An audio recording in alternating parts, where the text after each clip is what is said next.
मध्य प्रदेश पूर्व क्षेत्र विद्युत वितरण कंपनी में कार्य करने वाले आउटसोर्स कर्मचारियों ने ठेकेदार के खिलाफ खोला मोर्चा। विद्युत वितरण केंद्र में किया धरना प्रदर्शन। रीवा जिले के मऊगंज डिवीजन अंतर्गत मध्य प्रदेश पूर्व क्षेत्र विद्युत वितरण कंपनी में कार्य के लिए ठेकेदारों के माध्यम से आउटसोर्स से कर्मचारी को कार्य के लिए रखा गया था, लेकिन कंपनी ने नया ट्रेंड करके दूसरे ठेकेदारों को कार्य सौंप दिया। जो कर्मचारी आउटसोर्स से कार्य करते थे उन्हें नए ठेकेदारों के द्वारा योग्यता का हवाला देकर बाहर का रास्ता दिखा दिया जा रहा है, जिससे नाराज कर्मचारियों ने काम का बहिष्कार करते हुए कार्यालय के सामने धरना प्रदर्शन किया। हमारे ये जो पुरानी वर्ल्ड क्लास कंपनी आई थी, ये सभी लड़के 4 साल 6 साल 10 साल से जुड़े हैं, काम कर रहे हैं और इसी अंधकार में के हमको आगे बढ़ाएगी ये विद्युत मंडल विद्युत कंपनी। लेकिन यहाँ जो आज के परिवेश में जो नया ठेकेदार आया है, जिसको ठेका दिया गया है, ये हम सबको पूरे मऊगंज डिवीज़न में नई, चाहे वो नई गढ़ी डीसी हो, चाहे देतला हो, चाहे हनुमाना हो, मऊगंज हो, धेरा हो, कोई भी डीसी में वो किसी को छोड़ नहीं रहा है, सबको बाहर कर रहा है। बोलता है ITI चाहिए। अरे लेबर के लिए क्या ITI चाहिए? हम लोग काम न करते हों, हमारे JE साहब, AE साहब, D साहब यदि वो कह रहे हैं कि काम ये नहीं करता है लड़के, तो तुम बाहर कर दो। बाहर नहीं कर रहा है, इसलिए हम लोग ये भूख हड़ताल में जा रहे हैं। जब तक ये पुनः हम लोगों को वापस नहीं लिया जाएगा, किसी की पेमेंट मार्च में नहीं आ रही थी, किसी की अप्रैल में नहीं आ रही है, कहीं लिस्ट भेजेगा 10 आदमी की, कहीं 5 आदमी की, तो इसलिए हम लोग ये धरना प्रदर्शन करेंगे, भूख हड़ताल करेंगे। हमारे बच्चे दवाई बिना मर रहे हैं, कपड़े बिना मर रहे हैं। हम लोग 24 घंटे 33 लाइन में, बरसात हो धूप हो कुछ भी हो, मर रहे हैं। हमारे ये लड़के 24 घंटे सब मर रहे हैं। इसलिए हमारा ये कोरोना काल में हम लोग ड्यूटी कर रहे हैं, तो इसलिए हमारा ये प्रार्थना है अधिकारियों से कि हम लोगों का नाम जुड़वाएं, वापस ले आएं और बराबर पेमेंट आए।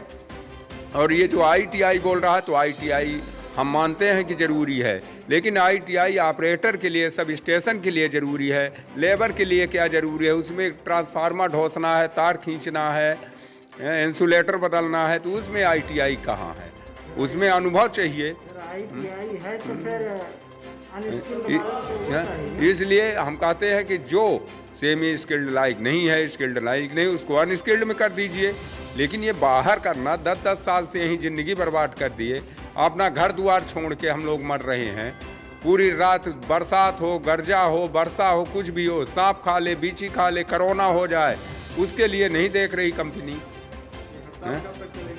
ये हड़ताल जब तक हम लोगों का ऑर्डर नहीं मिल जाएगा, जब तक वापस नहीं नाम आ जाएगा, तब तक हड़ताल हम लोग चलाएंगे, करेंगे भूख हड़ताल।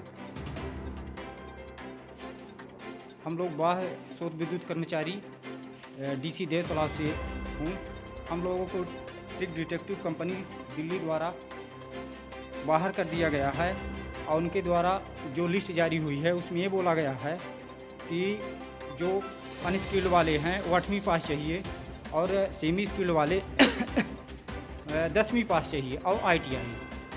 जो मध्य प्रदेश सरकार के नियमानुसार जो लिस्ट पहले जारी हुई थी, जो पूर्व में कंपनी थी अपनी वर्ल्ड क्लास, तो उसमें ये हम लोगों को बताया गया था कि जो स्टेशन में काम कर रहे हैं उन लड़कों को ITI चाहिए और जो स्किल्ड है उनको ITI चाहिए और 10वीं पास, और जो लड़के सेमी स्किल्ड में हैं उनके लिए सिर्फ 10वीं पास चाहिए और कोई ITI की ज़रूरत नहीं है। और जो अनस्किल्ड में काम कर रहे हैं उन लड़कों के लिए सिर्फ 8वीं पास चाहिए। उस नियम के अनुसार जो पहले हमारी कंपनी रखी थी हम लोगों को, तो उस हिसाब से हम लोग काम कर रहे थे। अब जो नई कंपनी आई है ये हम लोगों को बोलती है कि आप जो है तो ITI की मार्कशीट लेके आइए और नहीं तो आप आके हमसे मिलिए। तो भाई वो किस उद्देश्य से हम लोगों को बुलाती है? नियमानुसार हम 10वीं 12वीं पास हैं, हम तो सेमी स्किल्ड में तो काम करने योग्य हैं। फिर 5 साल 7 साल का हम लोगों के पास सर अनुभव है, तो अनुभव को कोई प्राथमिकता नहीं दे रहा है। तो इसलिए हम लोग आज से ये प्रावधान किए हैं कि कार पर रहकर कार का बहिष्कार करेंगे और जब तक हम लोगों को पुनः वापस नहीं किया जाता है तो पूरे रीवा जिला यानी मध्य प्रदेश में यही अपना कार बहिष्कार लागू रखेंगे।